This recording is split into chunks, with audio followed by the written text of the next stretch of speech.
Birinchi qism. Odam u oxiri bir uchum tuproq. Ketdimu abadga kelmaydi biroq. Shu uchum tuproqdan unar qizil gul va yoki shumbuya va yoki yantoq. Birinchi bob. Lochin parvozi.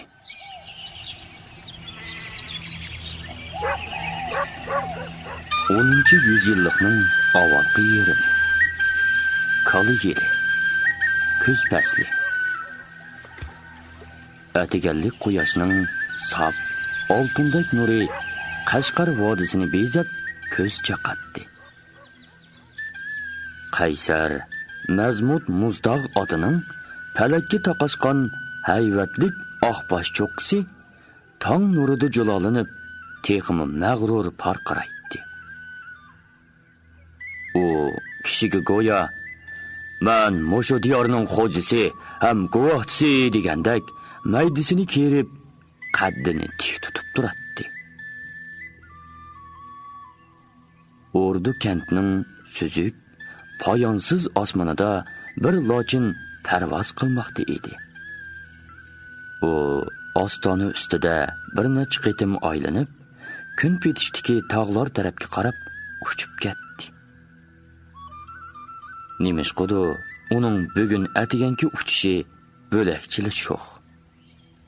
Turibla tikkisiga osmonga ko'tarilsa, turibla yezilar, daryolar ustida agitdi va sho'ng'oydi.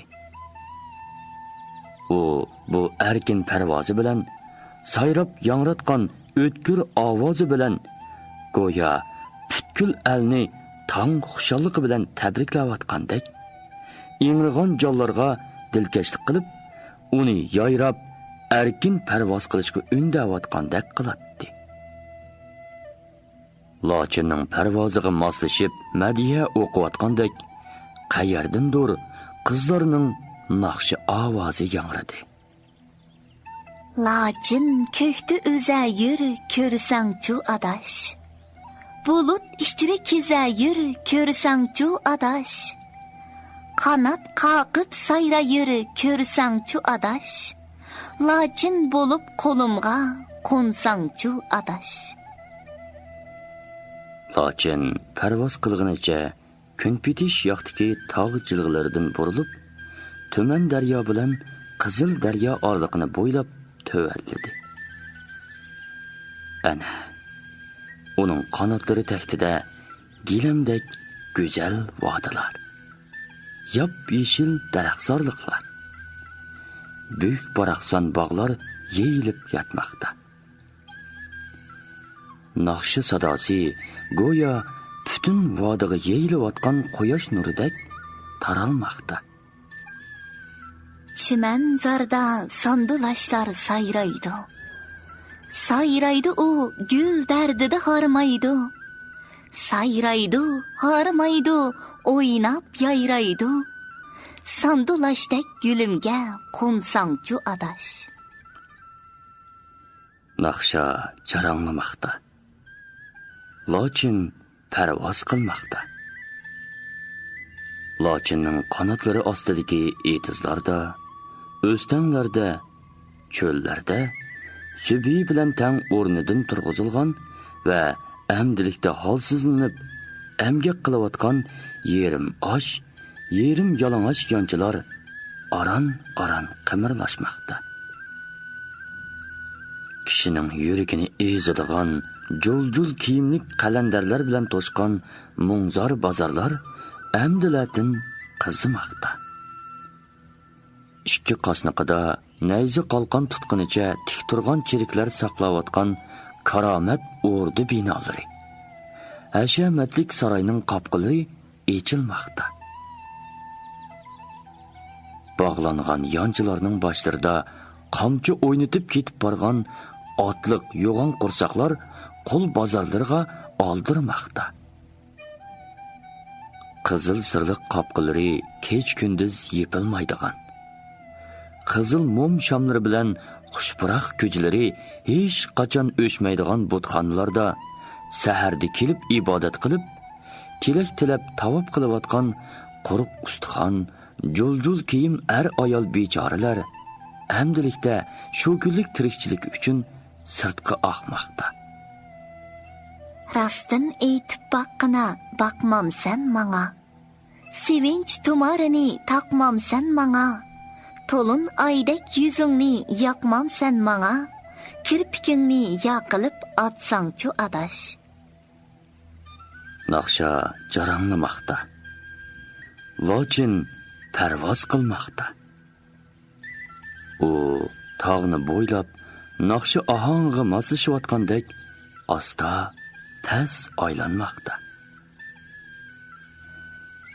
Quyosh xeyli o'rlab, badallarni obdalla qizitishga boshlagan mahalda kun petish yoqdiki egiz do'ng ustiga kelishgan bo'z arg'umoqlarga mingan 2 kishi chiqib keldi. Otlarning egar jabduqlari va o'zangisiga noitiratlik va sipti ishlangan ko'mish naqsh qo'yilgan edi. Bularga qarab, ularning xon ordisining muhim odamlari ekanligini belgili bo'ladi. Do'ng ustiga chiqqandan keyin har ikkilisi tangli to'xtashdi va beg'ishiga sadab qo'yilgan tuz sopliq qamchilarini ilindirgan qo'llarini peshonasiga qo'ygunicha naqsha ovozi texmi uchuq anglanayotgan tarafga qarashdi. Ondan bir-biriga qarab kulimsirab nimalarnidir deyishdi-da, tog' bag'rini bo'ylab past tarafga chepib ketishdi. Otliqlarning biri 18 yoshlarda edi. U beshining cho'qqisiga turmaklab olgan yirik, qora, uzun chechini bostirib, kalvotum bilan kashti besilgan ta'tilla bo'g'michi chekkan. Uchsiga yeshil yepak to'n kiygan edi. To'nining tuz yoqsidan etkigacha oltin rang mashutdan kashti tikilgan. Xuddi shundoq kashta kang yengidimi jo'lolinib turadi. Oltin to'qiliq, kangliki 4 ilik keladigan yepak balbig'ining o'ng tarafida 3 g'irish uzunlikda ko'mish qilliq, tuz sopliq xanjar esilgan edi. Uning sepiga sadab qo'yilgan jup tilliq chiroyli qamchisini otga urmay pat-pat silkib qo'yishi va ushluq tumshiqiga mis qaplangan. Tushdan ishlangan devitkichi bor o'tiklik oyig'ini polanshitib qo'yishlaridan mag'rurlik, o'ziga bo'lgan ishonch belinib turadi. Uning qara, yo'g'on ko'zlari sho'xlik bilan o'ynab turadi. Qamchi tutgan qo'lining ko'rsatkich barmoqida qanshorliq burni ostida amdilatin bosh ko'tarayotgan yumron moysidak nozik burtlarni ancha-muncha silab qo'yadi. Bug'doy o'ng yuzidagi qizil manzilari va bastidagi bejirimligidan yoshlik kuchi qaynab teshib turgan g'amsizlik o'xchib turadi. Shu topda u oddiy ketayotgan bo'lsa-mu, xiyoli boshqa yerda kezib yurgandek, o'ynoq qora ko'zlari yiroqlarga tikilib, nimanidir izlaydi. Yigitning hamroyi ustixonliqroq, gavdasi cho'ngroq, kang peshona, o'zi kulimsirab turadigan yigit edi. Uningmi chechi bosh ustiga turmaklangan bo'lsa-mu, ikki chekisidan bir g'irishdan ko'kulisi quloq ostigacha sangilab turadi. U beshiga kashtisiz yeshil tovar bo'g'michi chekkan. Ustiga mallarang yepak to'n kiygan edi. Shu topda u uningga bir nimalarni deydi. Uni kuldiratdi. O'zimi kulatdi. Otlar egilarining oldirayotganligini sezgandek, eg'iz duruqlarini tishlari bilan o'ynab, bo'yinlarini egib, tizgin serib, oldirab mangmoqda. Naqsha borgan siri ochiq yangramoqda. Buz atыңның yaylisi yerge tushibdi. Tizginini tart uning terge tushibdi. To'yaqlari taxtida chaqmoq chiqibdi. At o'ynatib yanimga kelsangchu adash. Yigitlar otlarini choptirgunicha yana bir do'ngga chiqib, xuddi boyiqidek atrofga qaradi. O'zlariga burundan tunish naqshiga quloq soldi va otlarini devitib tövanga chopdi. Ular asta-asta tog' bag'ridan burilib, yurt ichiga kirib, ko'zdan g'oyib bo'ldi. Tog' yo'tsiga yondab bino qilingan kangri va to'limu go'zal bir bog' bo'lib, u bu yurtdagi bog'larning ichida eng sarxili hisoblanadi. Uning o'ttirsida bo'kkida o'sgan daraxtlar orasida ko'kish qosh tishidek suzik tiniq suv bilan to'lgan bir chosi ko'l bor edi. Ko'lning ko'nchiqish tarafiga rang-gorang gullar bilan qo'rshalgan bir chosi supi yasalgan bo'lib, supiga tashlangan qizil cho'g'dak gilam ustidagi ko'rpada holrang do'xovidan pishqiqig'i kelgudek uzun nimch kiygan bir jup o'z qiz bir-biriga qarishib o'ltirib naqshi aytmoqda edi. Qizlar bir-biridan umoq va kelishgan. Biri qo'lidagi barbitni zo'q bilan chalmoqda. Uning sekilaklari titirmoqda. Bo'yniga osgan zunnorining yoqut ko'zi volildimoqda. Qora qoshlari ostidagi uzun kirpiklari orasiga yoshiringan buloqdek ko'zlari kulimsirmoqda. Yana bir qiz kichikkina bir dopni barbitga tankash qilib chalmoqda edi. Uning eg'iz burni, peshona manzillari bir-biriga yarashib kelgan. Qanşarlıq burnining uchidagi yengni uchidek tar donchilari bo'yniga isilgan kahraво marjondek parqirab turadi. Uning ko'zida nimadir yoshiringandek qiladi. Beqishida go'yo birovga chaqchaq qilishga tayyor turgandek jilva o'ynaydi. U naqshining tushirgisida illiq kulimsirab, do'stiga qarab qo'lidagi dopni egiz ko'tarib, ma'nilik urib qo'yadi. Lachin qo'nda aylanib terek boshiga. Sen o'zingni tang qilma tog'ning tashiga. Tash yurakmi eriydi ko'zning yoshiga. Yetar endi nazlanmay kelsangchu adash. Qizlar naqsini endi tugitib turishiga ko'lga bir tal tosh bultuq qilib tushdi-da, qizlarni cho'chitibdi. Qizlar irg'ib qopib, suv chachirgan etaklarini silkishdi. Shu chaqda ko'lning neri tarafidagi bedishtigidan boyqi yigitlar chiqib, ko'l bo'yiga keldi va qaqoqlab kulib, qizlarni yana qo'rqitibdi. Qizlar yigitlarni ko'rib, avval oz-poz ranjigandek moy tortdi-yu, keyin yigitlarga qarab kulib beyt aytdi.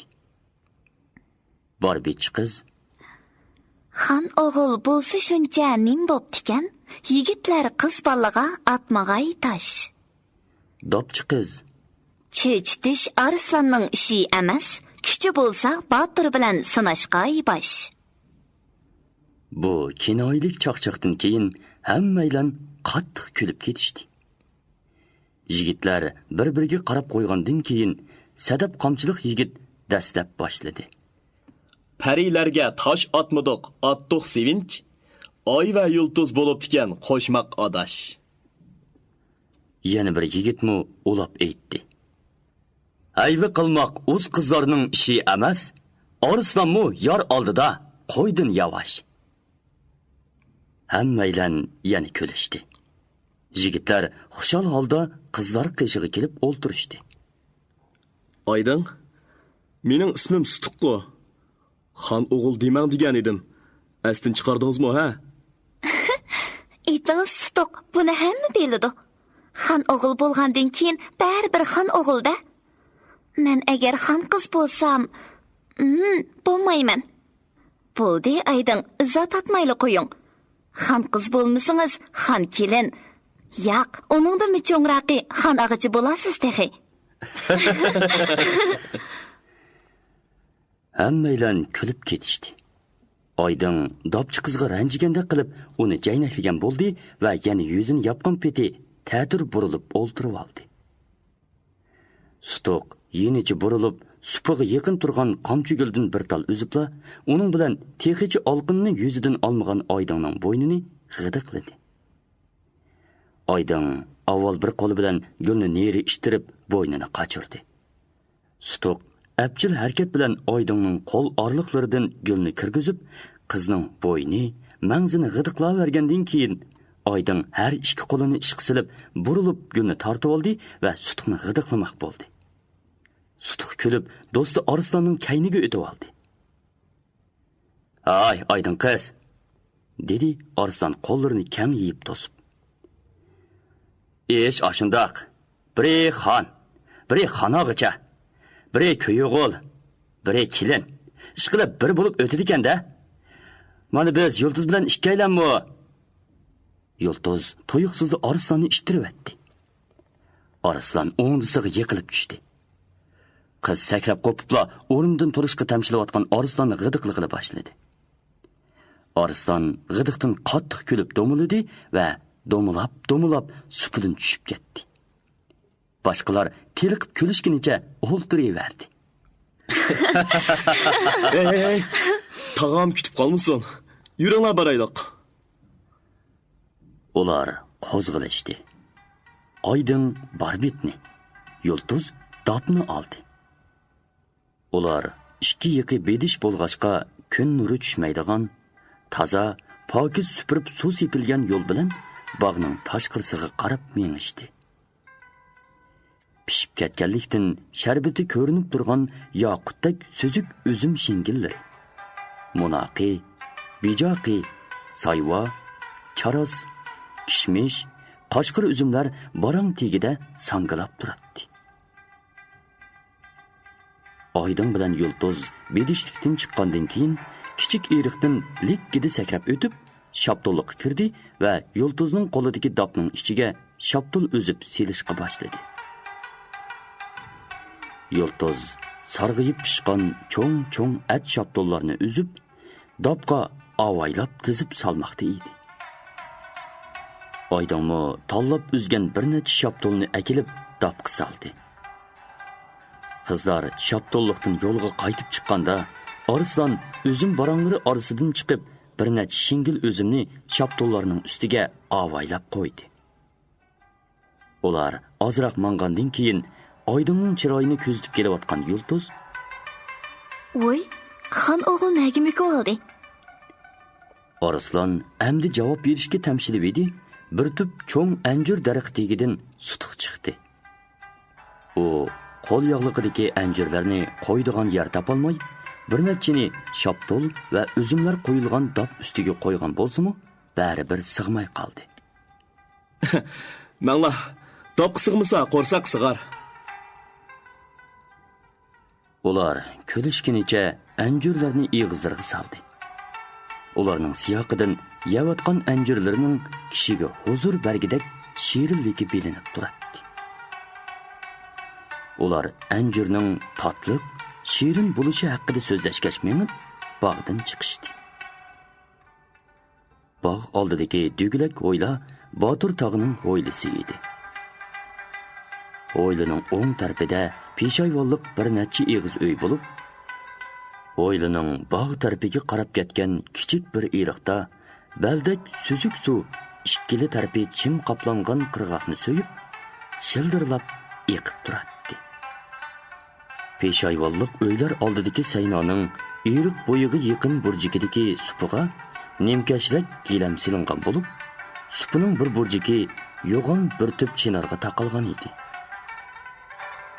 Chinorning yo'g'on qo'liga har xil tipdagi qilich, qalqonlari esilgan va har xil uzunlikdagi nayzalar yo'lab qo'yilgan edi. Sutuq hamrohlar bilan chinorning yoniga kelgan chog'da egiz bo'yliq, tambal, yeshi bir yerga borganiga qaramay, bastidan kuch jasorat teshib turgan char soqol bir kishi chaqqon kaykisi bilan yo'g'on bir nayzining sepini silg'aytib o'tatdi. U ishqi shunchalik berilib ketgan ediki, o'z yeniga yiqilib kelganlarni to'ymaydi va to'gichi yechilib ketganlikdan ha deb ishig'i kachili qilib tushilayotgan sochlarini ko'zidan neri qilish uchun beshini ikki tarafga silkiydi. Harmag'ayla Batur tağa. Qo'llari birdanmi bekor turmaydi-da. Burhan ishlariga barkat bergay. Batur tağa cho'chib beshini ko'tardi. O'ziga qarab kulib turgan azmatlarga zo'qlanib qarab etib, tatiq izlar qolgan yuzidagi tarlarini yangi belalla surtdi. "Amitabha", dedi u o'ng qo'lidagi kaka va so'l qo'lidagi nayzining sepini yerga qo'yib. "Burhan, deginimizdek yordam qilg'ay xon o'g'il." Boshqalarmi Sutuqning kaynidan Batur tağı bilan omonlashib ko'rishdi. Batur tağı Sutuqning dadisi Bozir Qaraqonning nurg'un qitimliq jang yurishlarida birga bo'lgan sodiq, yaqin qo'ldoshlaridan biri edi. U keyingi vaqtlarda xalliq cheriklarning Sökman unvonidagi cherik boshi edi. U Sökman vaqtida cheriklarni obdan tarbiya qilgan. Odatdagi vaqtlarda jang mashqini ching tutgan. Rasmiy janglarda bo'lsa, cheriklarga chevarlik bilan boshchilik qilib, ko'p qitim utuq qozongan edi. Cheriklar boturligi, abjilligi, qo'rqmay oldin bo'sib jang qiladiganligi uchun Batur tag'ini yaxshi ko'ratdi. Bozir Qaraqonmi uning hamisha utuqliq jang qiladiganligi, jang maydonlarida o'zi mustaqil fikr yurgizib, jonliq sap tuzib, mohirlik bilan yog'ini chiqimdor qila oladiganligi. Shundaq turuqliq shuhratdan qochadiganligi, tamagar emaski va xondonlikqa sadoqatmanligi uchun yaxshi ko'ratdi. Uning bu ajdodlari qullar tabiqasidan edi. Bozir Qaraqonning dadisi Kul bilgi Bantekin O'rxun daryosi bo'yidan Oltoy teg'ini otlab o'tganda, uning buvisi Ertish daryosi bo'yiga mo'kinib, bosqin qilishga tayyorlangan yo'l to'sarlarni sezib qilib, Bantekin xonga ma'lum qilgan. Bantekin jangdan keyin uni qo'lliqdan xalos qilib qolmay, bir bo'lik cheliklarga yuzboshi qilib tayinlagan edi.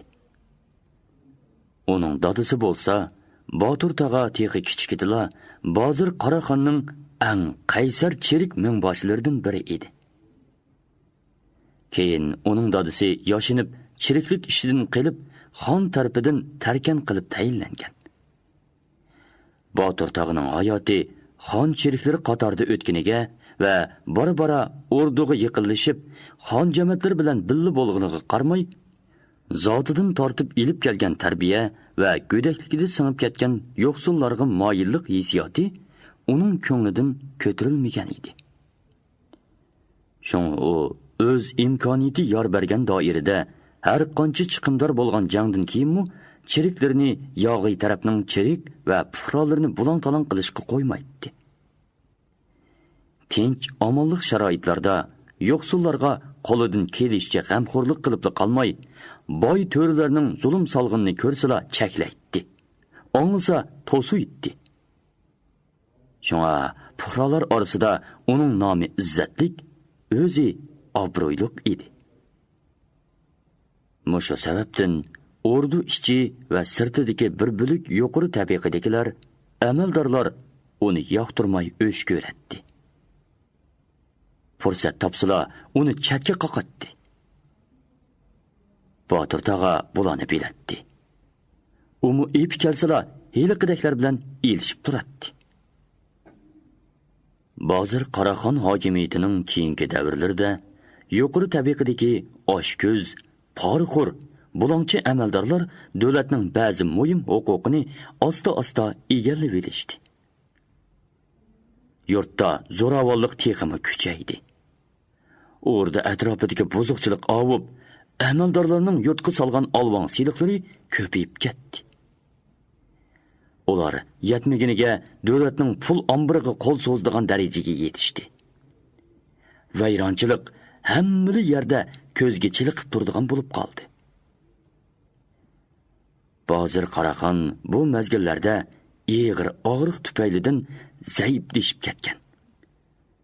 O'z nomi bilan qilinayotgan noshoyon ishlarni cheklash, parokandichiliklarni tuzitish iqtidoriga ega emas edi.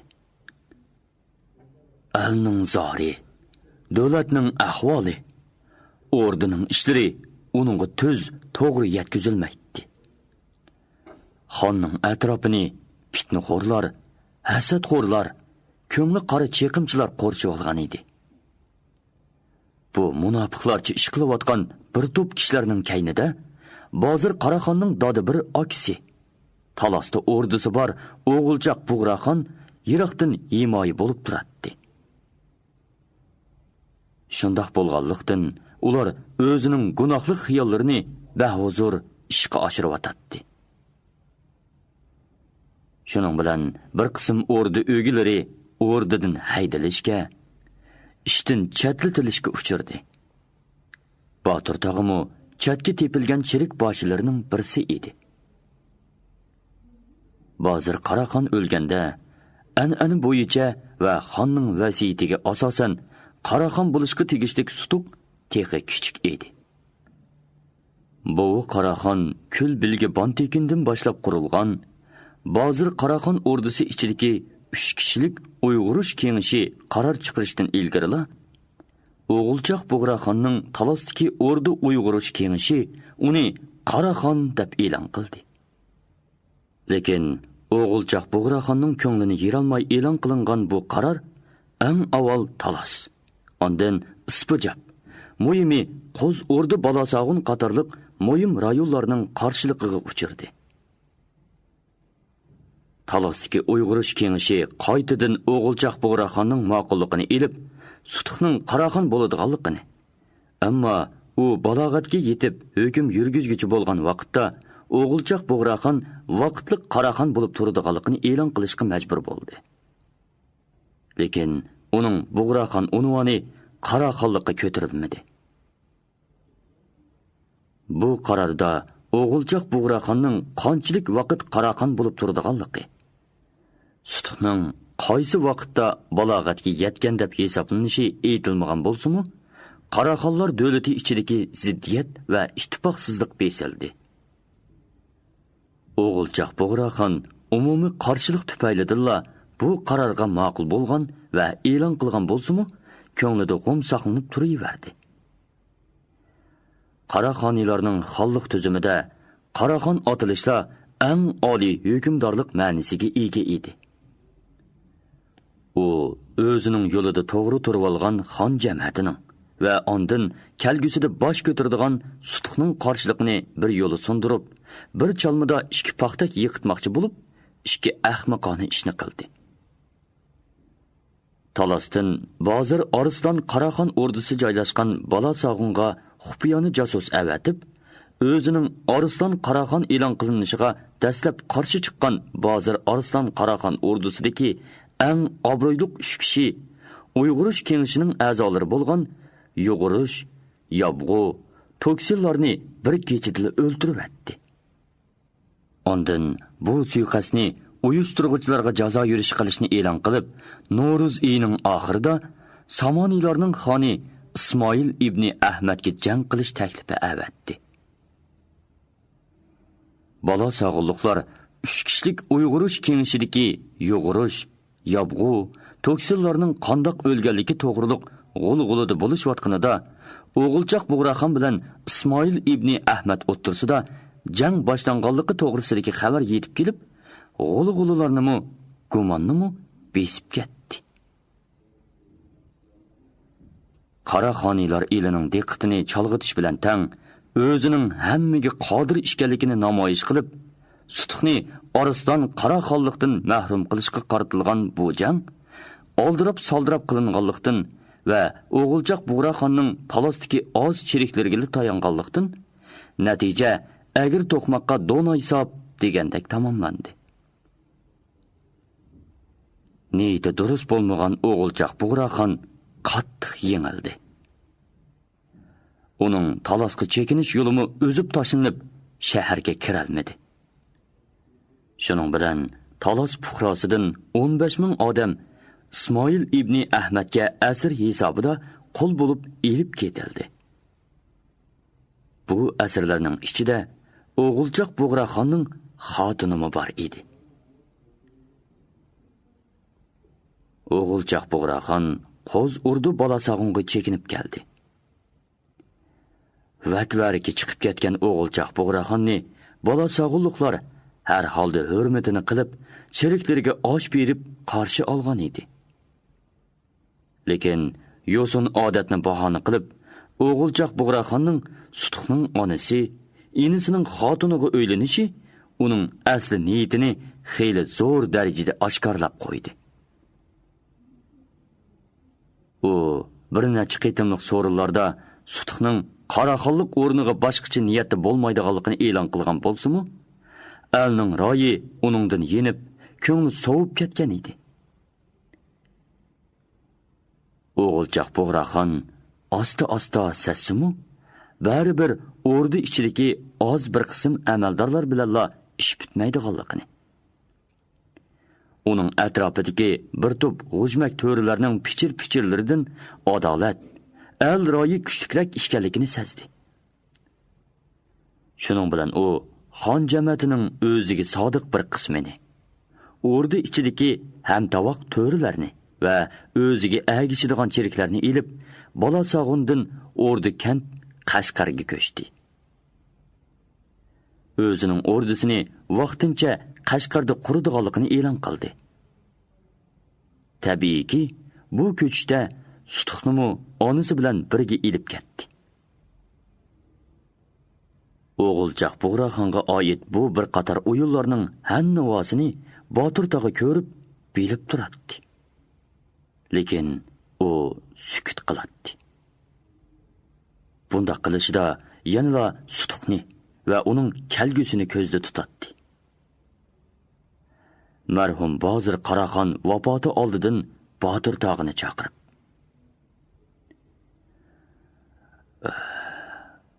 Sutuqni Burxon bilan senga topshirdim degan edi, zaif, past bo'lsa-mu, umidlik, qat'iylik bilan.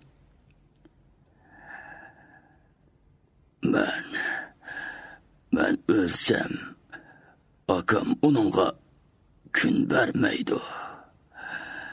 Uningga ega bo'lib qo'ysakman. Uni tarbiyala, o'rgat. Uningga burunni va keyinni to'liq so'zlab ber. Muhimi, hunaringni ber.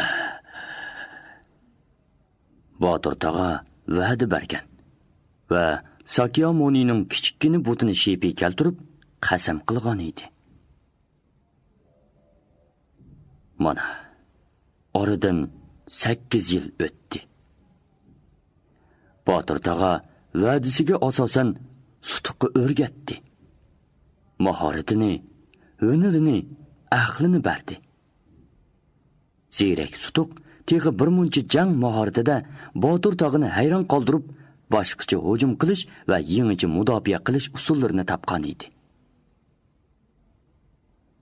Botir tog'a o'g'li Arslonni, qizi Oydinni va burun janglarda yontoyoq bo'lib billa o'tgan bir do'stining yetim qolgan qizi Yultuzni billa tarbiyalagan edi. Yultuz Oydin bilan bir dematlik bo'lib, kichkidilla billa o'ynab, billa o'qib, billa o'sdi. Yultuzning dadasi jon o'zar vaqtida tog'iga qizini topshirib,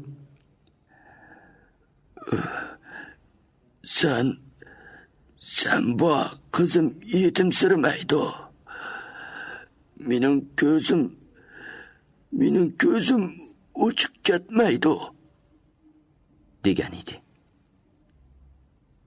Mana, shuncha yillardan buyon bu ishkujib qiz yigit qo'shmoqdek billa tarbiyalanib, bir-biriga mehribon bo'lib, inoq o'smoqda. Ular balog'atga yetdi. Cho'ng bo'lib qoldi. Mana endi ularda burunqiga o'xshamaydigan xuluq mijozlar paydo bo'lishga boshladi. Balalıqdaki sho'xluq va chaqchaqlarni tortinmay qilolmaydigan bo'lib qilishdi. Qandaqdir g'oyib kuch ularni bir-biriga texmi yaqin tortib, nemishqidir o'zaro o'diklaydigan bo'lib qoldi. Bu nima ish? Balalar buningga texi javob berolmaydi. Botir tog'a balalardagi har qanday bir o'zgarishni, hatto u eng nozik hissiy o'zgarish bo'lsa-mu, sezib turadi. U chatning ta'siri bo'lmagan bu o'zgarish o'z shexida meva bersin deb, o'z bisotidagi hech qanday gap so'z yoki imo ishoratlar bilan chandurib qo'ymaydi. O'rdaga qiqilgan to'rikni chepib tushirish oson ish emas. Tağam o'g'ilchaqdan holatni tortib olmoqchiman. O obdan bola. Uning otasi marhum Bozir Qaraxonning o'g'ilaridan bo'lgan esil kishi edi. Hayot kulfatlik ishdir. Kishi yana bir dunyodagi qutqi intilishi kerak.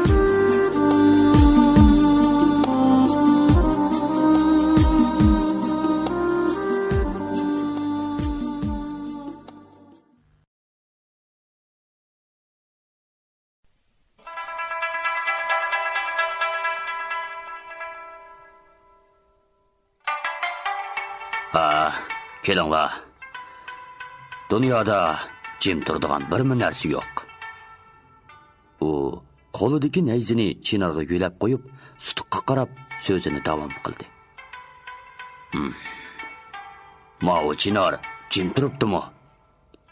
Yarcho. Kun, oy, yulduzlarcho.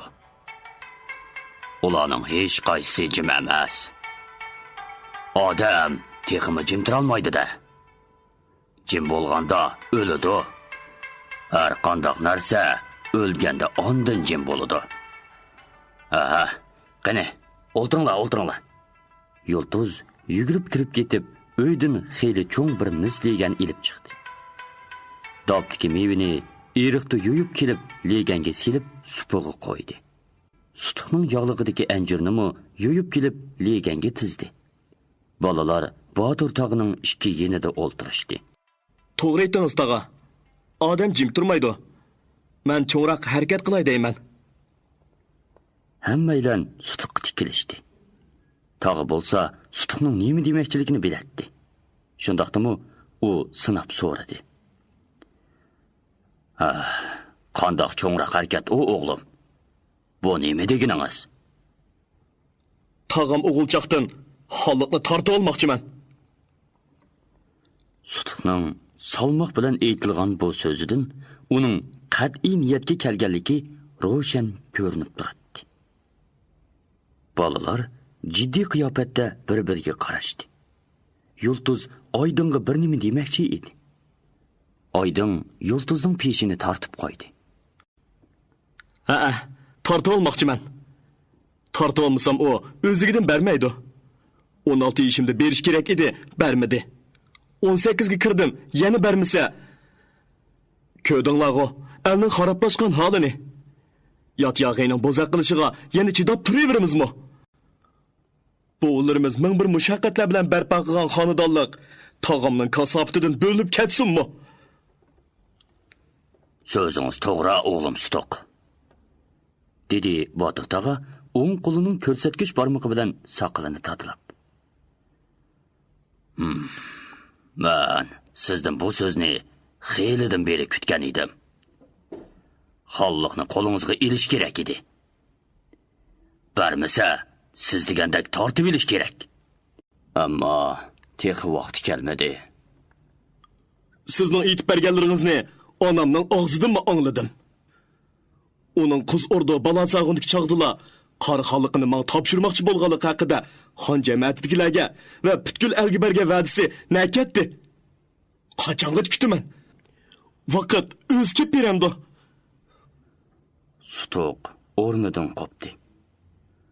O'ychan qiyofatda asta mengib berib, Chinor shexiga isiqliq bir qilichni qinidan sug'urib olib, Chinorning bir cho'ng shexini chepib tushirdi. Bolalar cho'chib ketishdi. Chinor shexini g'azab bilan chepib tushirish o'g'lim. U oson ish. O'rniga qiqilgan to'rikni chepib tushirish oson ish emas. Xonning yilg'icha va'dasini o'rinlamaganligi ishning qiyin ekanligini bildirdi. Sizga yana kuch kerak, o'mlik kerak. Do'stlarni uyushtirish, tavlash kerak. Sutuq bir oz o'zini besib oldi. Do'stlarmi to'g'ri deyishdi va o'shiq gap qilmasdan cherik mashqi qilish uchun kiyimlarini yangushlashga kirib ketdi. Bolalar cherik mashqi qilmoqda. Uchsiga tangilik quyoq va beshig'i mis boshliq kiygan yoshlar Botur tog'ining kaynidan agishib, qilishvozlik mashqi o'tkazmoqda. Bolalar g'azablik, g'ayratlik. Ular go'yo yovuz yog'i bilan ilishayotgandek qattiq harakat qilmoqda. Bo'libmi, Sutuqning qo'shimlari turilgan. Uning harakati, qilish urishlari chabdasligi kishini qiziqtiradi. Ular birdan mashq qilgandan keyin Botur tog'a qilichining uchini yerga qaratdi. Hammaydan shaq qilib putini juplab to'xtadi va ozroq dam ilishdi. Dam ilish tugagandan keyin yana mashqni boshladi. Hamda bolalar bir-biri bilan ilishmoqda. Sutuq bilan Arslan ikkisi qilichlarini shundoq kuch bilan urishatdiki, agar to'squ va quyoq bo'lmasa, qandoq bo'ladi ekan ta? Ikki qiz nayzilashmoqda. Kuchlari tang. Go'yida oydin, go'yida yulduz ustin keladi. Mashq to'xtab, ular supuga qarab mangan edi. Oydin ketib o'tibla Sutuqni orqasidan choputlab yerga yiqitdi. Sutuq chopsan qo'pib Oydinga etildi. Lekin Oydin darhol tizilib qo'l ko'tardi. Bo'ldi.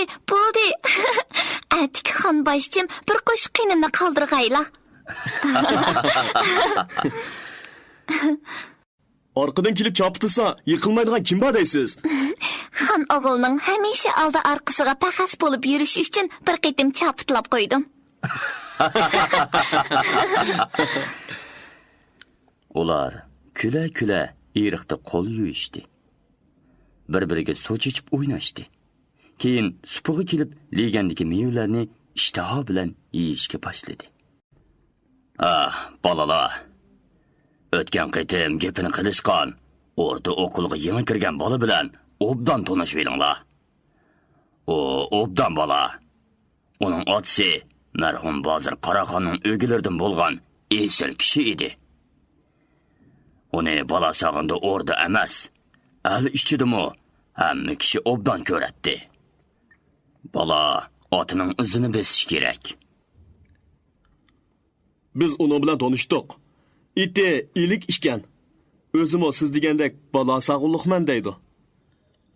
Do'stlashib qoldik. Rostli obdan mijozi o'nliq. Yaxshi. U kelgusida odam bo'ladi. Onunğa bu yerda yolg'izlik yetib qolmaslik uchun yordam beringlar. Bolalar ma'qul bo'lishdi. Shu asnoda zil ovozi anglandi.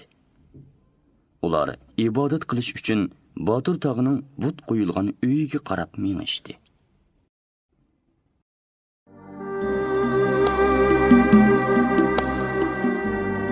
Jonliqlarning hammasi normalsiz.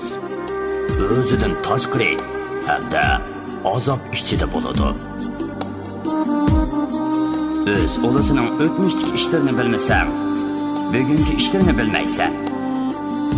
Olasqa obdan chiqib berolmaysan. Siz meni islom diniga kir demoqchi bo'lasiz, shundaqmi? Shundaq. Ammo kirish kirmaslik siz şahzodaning ixtiyoringiz.